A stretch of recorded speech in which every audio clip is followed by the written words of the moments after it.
Nós somos o Grupo da Colômbia e a gente vai tratar sobre a reconfiguração do conflito armado, sobre o impacto do narcocapitalismo, paramilitarismo e reformas neoliberais. Os tópicos que vamos discutir para abordar o caso são o contexto histórico, as reformas neoliberais e o narcocapitalismo, as formas de violência e o paramilitarismo, os impactos sociais, a conclusão e, no último slide, a gente vai apresentar as fontes. Bom, agora eu vou falar um pouco sobre o contexto histórico e os conflitos que estão presentes no período um pouco anterior ao que a gente vai abordar na nossa apresentação. Vou começar analisando um pouco do início do século XX, no qual houve um boom de exportações que foi consequente do crescimento econômico, grande crescimento econômico, que houve através das exportações de café, petróleo e banana, que no final da década de 20 representavam respectivamente 69, 17 e 9% das exportações totais colombianas. Porém, na década de 1930, no período da Grande Depressão, é possível observar que houve um decaimento. Os preços caíram vertiginosamente durante esse período da Grande Depressão. E esse colapso econômico, ele provocou um resultado político imediato. As pessoas começaram a duvidar um pouco do poder, que era conservador na época. Então, o poder conservador, ele perde um pouco da credibilidade, da legitimidade que eles tinham por causa desse colapso econômico que ocorre aí no começo do século XX. Com isso, eles perdem a eleição presidencial de 30 para o Henrique Olaya Herrera, um liberal que serviu até 34. Ele abre a famosa Era Liberal, que durou de 1930 até 1946, 16 anos, de apenas governantes liberais no poder colombiano. E essa era liberal trouxe reformas sociais, reformas agrárias, impulsionou o início mais forte da industrialização colombiana, especialmente sob a presidência do Afonso López Pumarejo. Porém, depois de 16 anos, um líder conservador sobe ao poder novamente. E esses conflitos entre liberais e conservadores, eles continuam ocorrendo desde sempre, mas continuam acontecendo por muitos anos, até que a gente chega em 1948. E existe uma data que houve um marco, que é considerado o marco inicial do período da La Violência, que ocorreu em 9 de abril de 1948, com a morte de um dos líderes do Partido Liberal, que se chama Gaitán. Ele foi assassinado em Bogotá, e isso provocou o Bogotazo, que ficou conhecido por uma revolta violenta na capital, que se espalhou pelo país, marcando o início dessa época da La Violência, que durou de 48 até 58. Em 58 foi criada a Frente Nacional, que é como se fosse um acordo entre os liberais e os conservadores, como um acordo de paz, entre aspas. Era um jeito de tentar amenizar os conflitos da época, então previa a alternância entre os liberais e os conservadores no poder. Um tempo liberais, um tempo conservadores, conforme amenizar os conflitos que estavam ocorrendo. Durante esse período da Frente Nacional, a economia cresceu com altos preços do café, mas a desigualdade social e a baixa participação política levaram ao surgimento de grupos guerrilheiros, como o ELN e os FARC, que a gente vai analisar daqui a pouco. Agora eu gostaria de traçar um paralelo entre o que a gente está vendo sobre o Estado colombiano com o livro Poder e Violência em Colômbia, do Fernán E. González, um historiador colombiano. O autor adota o conceito de presença diferenciada do Estado para se referir à crise institucional enfrentada pela Colômbia nas décadas de 50 e 60, período que a gente está falando um pouco agora. E é caracterizada essa presença do Estado como uma presença não hegemônica. Então, era caracterizada pela incapacidade do Estado de exercer um controle efetivo sobre todo o território. Então, ele é visto como um poder fragmentado, em zonas fragmentadas. Então, ele exemplifica no seu livro que em áreas como Bogotá, o Estado tem uma presença forte, enquanto em outras, Córdoba, Sucre, César e La Guajira, as elites locais têm mais poder. Já em zonas de colonização, a presença estatal já é mais limitada, então, no espaço onde os grupos de guerrilhas são mais presentes. Então, ele usa essa forma para descrever o Estado. E reflete nessa maneira com que ele se refere ao Estado colombiano e à situação estatal colombiana como realmente uma consequência de todos esses conflitos que permearam todo esse período de formação do Estado colombiano na década dos anos de 1900 até 1960, com esses conflitos que a gente acabou de mencionar. Bom, para falar sobre as reformas neoliberais e o narcocapitalismo, é importante definir esses dois conceitos primeiro. O narcocapitalismo é quando o comércio ilegal de drogas extrapola seu âmbito e começa a permear outras esferas da sociedade. Então, o poder político, a dominação social, o poder econômico, até um certo ponto que se torna parte estrutural da sociedade e do contexto que ele está inserto. Esse conceito não é formal, então vários autores vão tratar sobre ele com uma definição que é flexível, mas essa é a ideia central. E o neoliberalismo, eu escolhi particularmente essa definição do David Harvey, que é a ideologia que valoriza a propriedade privada, o livre mercado e o livre comércio, e a mínima interferência do Estado. A gente pode relacionar muito isso com a ideologia que viabiliza a instauração do narcocapitalismo. E agora eu queria falar um pouco sobre as reformas neoliberais na Colômbia, que começam a ocorrer na década de 1990, quando o país entra na onda neoliberal, seguindo as recomendações do FMI, e implanta algumas políticas econômicas características neoliberais. Então, abre as portas ao livre comércio, concentra as terras nas mãos das elites liberais, não promove uma reforma agrária efetiva, e a gente consegue perceber uma inserção da Colômbia em um tipo de produção e mercado que aprofunda as desigualdades. Então, o Estado se endivida cada vez mais para receber, para importar as multinacionais, mas não para trabalhar em relação à população e às questões da população colombiana. Então, as reformas, embora liberais em termos econômicos, elas agravam as desigualdades sociais e não resolvem o cerne dos problemas históricos de concentração de terras. Então, muitos camponeses foram deslocados ou excluídos do acesso à terra. E aí a gente consegue ver, como uma consequência dessa desigualdade social crescente, descontentamento do povo, um crescimento de movimentos guerrilheiros que se opõem a essa estrutura econômica do Estado colombiano. Então, surgem na década de 1960 como resposta armada às profundas desigualdades sociais e exclusão política e a violência do Estado na Colômbia, algumas guerrilhas. E as quais a gente vai falar agora, que é o FARC e o ENL. Elas ambas nascem como uma lógica internacional da Guerra Fria. Então, onde a ideologia comunista lutava contra a ideologia capitalista e vice-versa. E ambas possuem ideologia comunista. Então, o FARC, que são as Forças Armadas Revolucionárias da Colômbia, surgiu no Levante Camponês em 64 e se transforma em uma organização marxista-leninista, que tem reforma agrária como a principal cerne e reivindicação. E o ENL é o Estado Nacional de Libertação, que também aparece em cena em 1964. E ele esse grupo se inspira na Revolução Cubana. Então, também possui os ideais comunistas igual o FARC. O que a gente percebe é que essas guerrilhas colombianas, elas aparecem inicialmente com uma motivação ideológica, então, para combater a desigualdade e, bom, para se mostrar opositores ao modelo econômico, que é desigual e que aprofunda as desigualdades cada vez mais. Mas elas passam a financiar, essas guerrilhas, elas passam a se financiar através do narcotráfico. Então, as drogas passam a ser um meio de financiar as guerrilhas, comprar armas. E esse sistema de comércio das drogas, ele funciona, ele gera lucro para essas guerrilhas. E isso começa a ser muito, muito presente, muito central em ambas. Então, elas começam a se afastar cada vez mais do seu ideológico, do seu ponto inicial e original de lutar contra essas desigualdades sociais. E o tráfico começa a ser realmente o ponto central. Então, parece que tem uma inversão de valores e de motivações mesmo. Uma vez vista a definição de narcocapitalismo, agora vamos pensar um pouco sobre como tal definição afeta a Colômbia mais em específico. A partir da década de 80, os grupos como a FARC e a ELN, grupos armados militarizados, que inicialmente lutavam por uma transformação social e inspirada em ideias marxistas, passaram a financiar suas atividades por meio da cobrança de taxas sobre o cultivo da folha de coca e o transporte de drogas em regiões sob seus domínios. E essa relação entre economia ilegal e conflito armado fica muito clara no gráfico abaixo, onde dá para claramente ver que entre os anos de 1996 e 2003 houve um aumento significativo nas áreas cultivadas com coca, acompanhado de um fortalecimento dos grupos armados ilegais.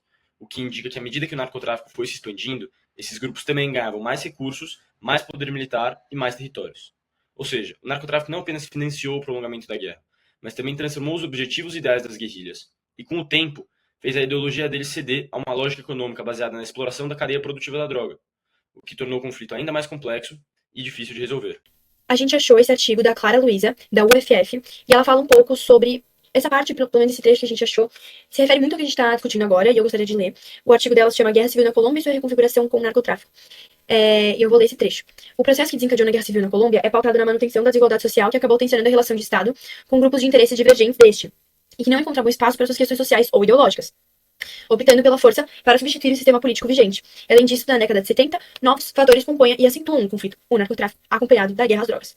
Então, é bem o que a gente está discutindo, essa questão de causa e consequência. Então, como as reformas neoliberais aprofundam a desigualdade em um Estado que já é fragilizado e não investe na sua própria população, mas investe sim na importação das multinacionais. Então, as desigualdades se agravam, as pessoas descontentas com o Estado, né, as guerrilhas começam a aparecer e o narcotráfico vem como uma consequência, aí ela começa a aparecer no meio dessas guerrilhas.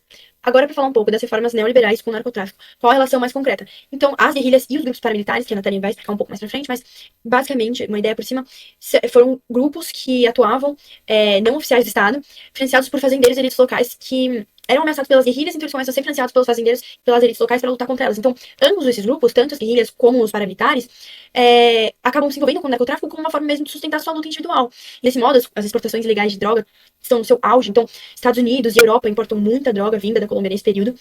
E também toda essa questão do narcotráfico que se eleva ao narcocapitalismo, porque isso é visto como uma única forma de sobrevivência para esses grupos, populações à margem do capitalismo. Então, o narcotráfico aparece como uma possibilidade. Então, essa venda de drogas e o universo do comércio das drogas aparece mesmo como uma forma de sobrevivência para esses grupos nessa lógica de capital e de lucro. Então, isso é o que gera, isso é o que movimenta, então é isso que dá certo. E esses grupos se apegam a isso.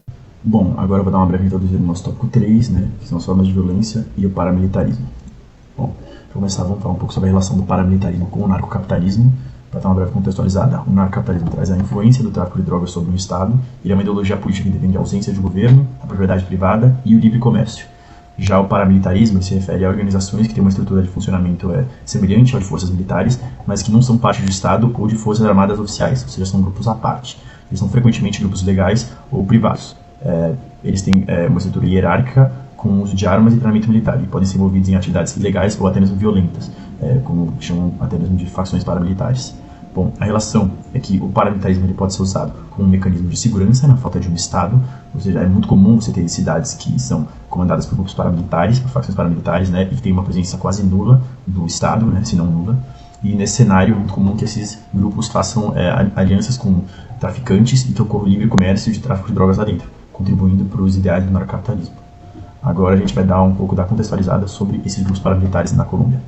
Agora que o Fox já apresentou os dois conceitos, paramilitarismo e o narcocapitalismo, eu vou dar a introdução sobre o paramilitarismo na Colômbia. Bom, o surgimento dos grupos paramilitares começou em 1970 na região de Magdalena. Esses grupos, eles foram criados para combater a guerrilha e outros grupos de esquerda, mas eles acabaram se tornando forças significativas no cenário político e militar da Colômbia. Um exemplo desse grupo paramilitar é a UC, Autodefesas Unidas da Colômbia. A UC, elas foram uma aliança de grupos paramilitares de extrema-direita que atuaram na Colômbia entre 1997 até 2006. Inicialmente, elas tinham o objetivo de combater as guerrilhas, como a FARC e a ELN, que foi apresentado anteriormente. Os fundadores diziam também que eles estavam apenas protegendo as comunidades e fazendeiros da violência guerrilheira. Mas, apesar do discurso de combate à guerrilha, as AUC elas se envolveram profundamente com o narcotráfico na Colômbia. Elas controlavam rotas de drogas, extorquiam comunidades e realizavam massacres.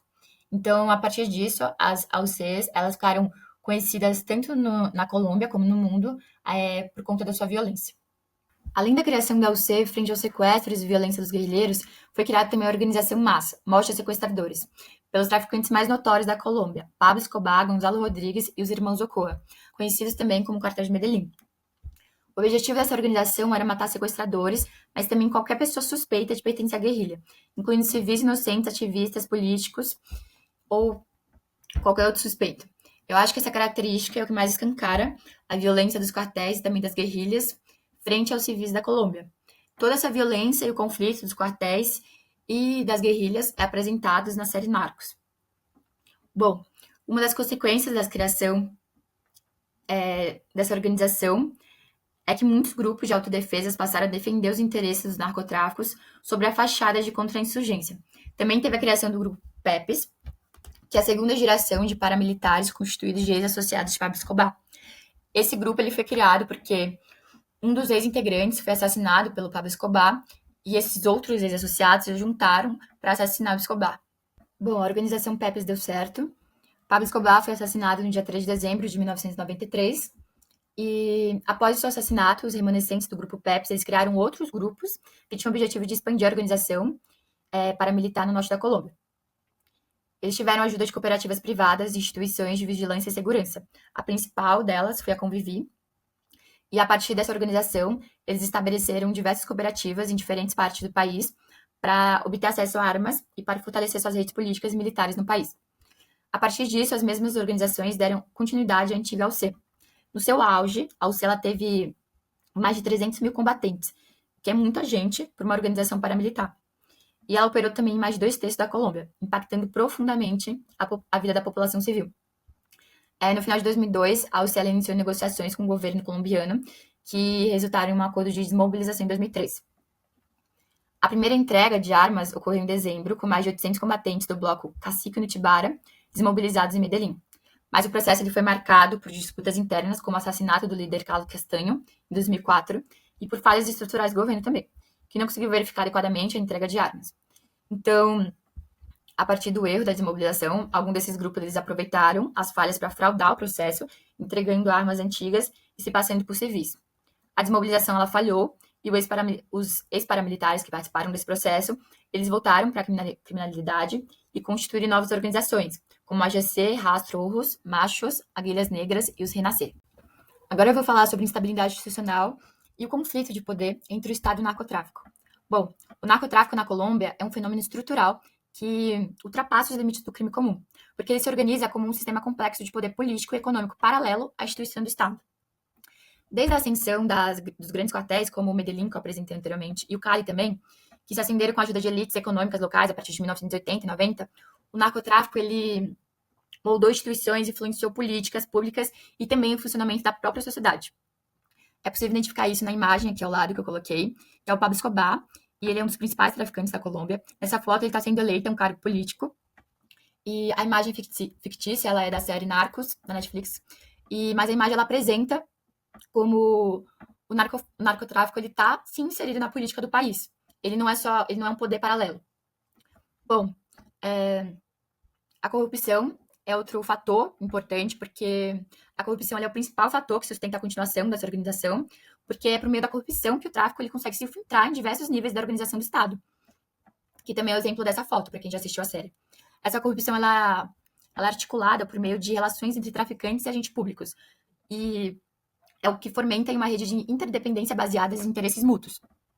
Então, acaba que tem, sim, um conflito de poder entre o Estado e o narcotráfico, só que também, ao mesmo tempo, os dois lados, é claro que níveis do Estado, né, não o Estado completo, mas níveis do Estado e o narcotráfico trabalham juntos para conquistar objetivos em comum. Eu trouxe um artigo aqui, chama Narcotráfico e Corrupção da Colômbia, que é do Luiz Anacleto. Bom, esse artigo ele propõe uma análise do cenário do narcotráfico na Colômbia sobre a teoria de associação diferencial, desenvolvida por Edwin Sweetland, de 1939. Essa teoria ela vai defender que o comportamento criminoso ele não é inato, nem é uma coisa que vem com o sujeito, mas ele é aprendido por meio da interação social. Então, desse modo, quando o sujeito está inserido em um meio que incentiva ou normaliza a criminalidade, ele vai internalizar valores que legitimizam as condutas ilícitas. Levando essa teoria no cenário da Colômbia, é possível analisar como os cartéis, por exemplo, eles treinam novos membros e se aliam a agentes públicos corrompidos. É o exemplo da UC, por exemplo, que eu apresentei no slide passado, que eles, no seu auge, eles chegaram a ter 300 mil combatentes. Muita gente. Então, é por meio dessas convivências que eles compartilham as ideias e métodos que reforçam a cultura do crime. Então, a corrupção ela não é apenas uma consequência do narcotráfico, mas também um elemento essencial para a lógica criminosa no cenário da Colômbia. Então, ela é aprendida e reproduzida por meio da convivência social. E ela se transforma em um meio de sustentação do narcotráfico. Pensando agora sobre a intervenção de outros países sobre a Colômbia, não dá para não mencionar a intervenção americana, que, com o aumento expressivo do tráfico de drogas para os Estados Unidos, especialmente a partir da década de 80, o governo americano passou a intensificar as ações de combate por meio de uma política conhecida como War on Drugs. E o gráfico ao lado mostra claramente esse crescimento da importação de drogas de maneira muito visível. Entre 1980 e 90, as importações estimadas de cocaína para os Estados Unidos ultrapassaram as 250 mil toneladas métricas por ano, atingindo um pico por volta de 89. Esse cenário serviu como justificativa para que os Estados Unidos expandissem sua atuação em países exportadores de drogas, como, por exemplo, a Colômbia. E um exemplo direto dessa estratégia foi o lançamento do Plano Colômbia no ano 2000, uma iniciativa financiada majoritariamente pelos Estados Unidos, que envolvia um investimento de 10 bilhões de dólares para combater as drogas no país. Com o objetivo, claramente principal, de reduzir a produção de drogas e fortalecer o Estado, porém um discurso voltado à intervenção também políticas e militares que tiveram muito impacto na região. Bom, agora eu vou dar uma breve introdução nos impactos sociais, que é nosso tópico 4, né? Dizendo os impactos sociais sobre os tópicos abordados anteriormente, né? Bom, vou começar falando sobre o documentário La Sierra, que ele se passa em Medellín, que é uma cidade na Colômbia, dominada pelo paramilitarismo, né, pelo menos era na época do documentário. E ele realmente, assim, ele é muito interessante porque ele mostra como vive a população com a violência que ocorre no local, e é um cameraman que vive com esses paramilitares e, tipo, mostra realmente o real de como eram as coisas. E, assim, é muito interessante e realmente chocante como vive a população desse local e, tipo, mostra corpos brutalmente deformados, pessoas assassinadas e cenas horrorosas. Bom, além disso, os membros, né, desses grupos paramilitares, eles eram assassinados regularmente. Eram pessoas que normalmente entravam nessa cena do crime com uns 18 anos, 19 anos, e se chegasse aos 22, 23 já estava muito no lucro. Era raro você encontrar uma pessoa assim, tanto que até o mesmo líder dessa cidade, que era o líder da facção paramilitar, ele morre no meio do documentário, morre pela polícia, né? E eles, falando nisso, eles têm conflitos com a polícia sobre a corrupção e tal, e tem também essas acusações mentirosas, sendo no caso que a polícia diz que eles trocam tiros com a polícia, eles começam a atirar e tal, mas eles dizem que é mentira e que na verdade isso não compensa para eles trocar tiros com a polícia, então na verdade eles só fogem da polícia mesmo. Bom, no fim do documentário eles têm negociações com o governo também, em que eles entregariam as armas deles por anistia e receberiam dinheiro e uma documentação para poder trabalhar e recomeçar essa vida deles que realmente não ia durar nada, não era esperançosa, e muitos acabam aceitando, mas tem alguns que não aceitam também. Agora que o Felipe introduziu o documentário, eu vou apresentar os impactos na vida da população do narcocapitalismo que eu pude observar assistindo o documentário. É importante destacar que o bairro Comunidade de La Sierra, em Medellín, é um território disputado por 2 grupos, um grupo paramilitar regional Bloc Metro e uma guerrilha, o Exército de Libertação Nacional. Então, a vida lá está inserta em um contexto de conflito recorrente. Os jovens entram em contato com a criminalidade e com a violência muito cedo, seja a partir do tráfico de drogas, do consumo de drogas, de troca de tiros, pegar em armas, ou até ver corpos descartados no chão, porque é um contexto de violência generalizada. Então, qualquer lugar vai estar tendo guerra. E isso é muito importante porque as crianças, os jovens, por estar em contato desde cedo com esse conflito, decidem largar a escola, muitas vezes, para participar dessa guerra. É uma perspectiva de sacrifício para defender sua comunidade, seu bairro. E isso compromete muito a vida familiar, porque muitas vezes os parentes, os pais, recebem ameaças de outros grupos, de morte mesmo, e tem que se deslocar para outra região, porque o filho está envolvido com algum grupo inimigo. Muitas vezes também meninas que não participam diretamente do conflito armado se envolvem com membros desses grupos e acabam engravidando muito cedo, tendo que criar filhos, sendo crianças elas mesmas. E é muito problemático, é muito triste. Isso cria uma sensação de desalento generalizada, porque o maior sonho dessas meninas é que os namorados, muitas vezes presos, saiam do crime, sejam libertos para poder criar os filhos junto a elas. E para os meninos não há perspectiva de futuro. Eles se veem como uma arma mesmo, porque a única preocupação é estar vivo amanhã, no dia seguinte, para continuar a guerra, para continuar a defender o seu bairro. Não há muita mais esperança.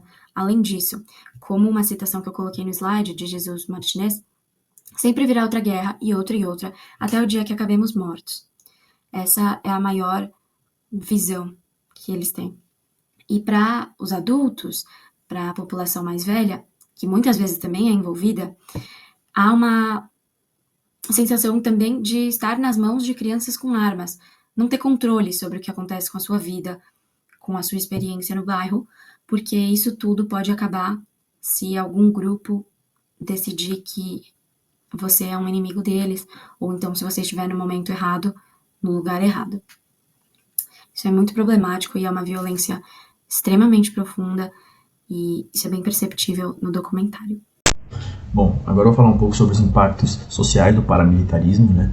Bom, os grupos paramilitares, eles exercem o controle sobre as comunidades, porque são grupos que eles têm devido às armas, né? Eles têm armas e as pessoas não têm. E aí, com isso, eles vivem extorquindo a população, fazendo ainda cobrança de impostos legais ou até mesmo intervenção no comércio local das pessoas. Eles utilizam uma justiça autônoma fora do sistema jurídico social para fazer isso. Bom, além disso, tem uma substituição do Estado por estruturas armadas ilegítimas, que são essas facções ou grupos paramilitares. E aí, esse paramilitarismo na Colômbia ele não só desestabiliza a segurança, como ele também fragiliza a confiança nas instituições públicas, porque quando o Estado ele é ausente, os grupos armados eles acabam assumindo esse controle e, em vez de trazer uma segurança, eles trazem ainda mais violência, né? A gente pode ver, eles criam um ciclo de violência e impunidade que acaba afetando a todos. Bom, agora eu vou falar um pouco sobre os impactos sociais do narcocapitalismo. Bom, a economia do narcotráfico, ela beneficia poucos, porque apenas os traficantes e a maioria não é. Então, ela acaba aprofundando a desigualdade e deixa vastas regiões em pobreza extrema da Colômbia. Bom, além disso, os cartéis eles infiltram as instituições públicas e forças de segurança e isso eles geram impunidade e enfraquecimento à governança. Isso porque com a corrupção, né, os cartéis de drogas eles pagam subornos dos policiais, juízes e políticos e isso acaba garantindo que as atividades legais elas não sejam interrompidas. E aí acaba também gerando que muitos crimes eles acabam sendo libertados, ou seja, tipo, eles não têm punição, porque eles que controlam. E isso gera um grande enfraquecimento no Estado, porque quando a polícia e as outras instituições são controladas pelos cartéis, o Estado ele perde o controle e ele não consegue mais proteger a população ou combater o crime de forma eficaz. Bom, Além disso, o narcotráfico ele substitui economias tradicionais, como a agricultura, forçando comunidades locais a se envolverem no tráfico. Isso acontece porque em muitas áreas rurais da Colômbia, o cultivo da coca, que é a planta que faz a cocaína, ele se torna mais lucrativo do que atividades agrícolas tradicionais, que seria o cultivo do café, do milho ou de outros produtos.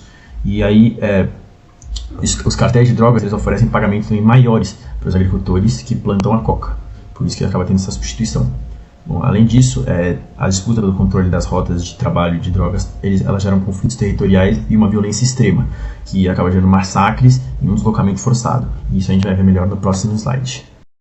Olhando agora para os impactos atuais dos processos citados anteriormente, podemos ver que a violência crônica e cotidiana foi perpetuada de maneira alarmante na Colômbia, que vive há décadas numa situação onde em muitas regiões a violência se tornou parte da vida cotidiana. Milhões de pessoas cresceram em um ambiente marcado por confrontos armados, presença constante de grupos guerrilheiros, paramilitares e forças militares. E isso afetou muito a percepção de segurança e normalidade de várias gerações colombianas. Em áreas rurais e periféricas, a presença do Estado é frágil ou praticamente inexistente. O sistema de justiça muitas vezes não funciona e a impunidade é generalizada. Nesses locais, a lei é praticamente imposta pela força e os moradores praticamente não têm acesso à justiça. Essa violência constante gera um quase que trauma coletivo, onde massacres ainda são comuns e muitas vezes a população civil é alvo direto. O resultado disso é o deslocamento forçado em massa. Mais de 8 milhões de colombianos tiveram que abandonar suas casas desde os anos 80. E mesmo após os acordos de paz, a violência não cessou completamente. Como podemos ver na matéria aqui, em 4 anos, mais de 1.000 líderes sociais foram assassinados, mostrando que os riscos continuam altos para quem tenta promover mudanças sociais. Essa realidade se reflete também nos dados mais recentes, onde em 2020 e 2021 o país registrou quase 180 chacinas. Os efeitos do conflito vão além da violência direta. 82% das terras produtivas estão nas mãos de apenas 10% da população. E isso mantém as tensões históricas sobre posse de terra uma das raízes centrais do conflito. Mesmo sendo nos países que mais investem em defesa, a Colômbia ainda enfrenta dificuldades intensas para garantir a segurança da sua população. Em 2013, os gastos militares chegaram a mais de 12 bilhões de dólares, representando 3,3% do PIB. A maior parte desses recursos veio de apoio externo, que reforça uma abordagem militarizada que, por si só, não tem sido suficiente para interromper esse ciclo de violência que impacta a Colômbia tão fortemente no momento atual. Bom, para concluir, eu gostaria de voltar para a pergunta central do caso, que é se houve ou não diminuição da violência entre os anos 80 e 90 na Colômbia.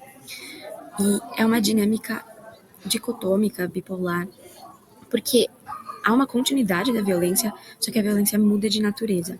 Ela para de ser sobre o Estado falho e guerrilhas que lutam pelos seus direitos, por ideologias que elas defendem, e no contexto do neoliberalismo, retornando dos outros slides, isso se torna sobre narcocapitalismo, sobre as bandas criminosas, que vão continuar a perpetuar a violência, mas de forma diferente. E eu gostaria de citar que o Deco me falou que a droga passa a ser um fim e não um meio, porque antes ela era usada para financiar uma ideia, um projeto, e ela se torna um fim. Então tudo começa a girar no narcocapitalismo ao redor do tráfico de drogas, visando lucro, visando o comércio, assim como o contexto de neoliberalismo cita. Essas são nossas fontes. Obrigada por assistir.